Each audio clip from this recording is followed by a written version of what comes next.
Guys, aanak na po ang ating baboy. Ito po yung may 15 na dede.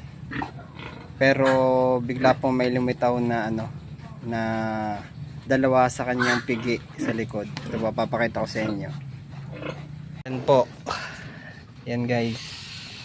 So, ngayon nagle-labor.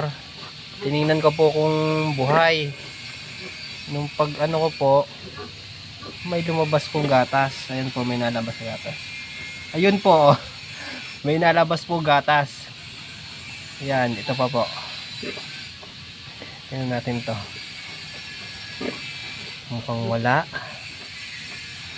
Mukhang wala po. Ayan. Pero hindi ko po sure kapag po kapag po magpapadede na siya. So ito po pigi niya. Ayan, pigi na po yan. Pero dito po parang may gatas. Ayan o. Ayan o, dito. Pumula po. Ito pinakadulo po ng kanyang dede. Bigla po may lumitaw. Ayan po. So aanak na po yan. Nag-inject na po ako ng Lutalize.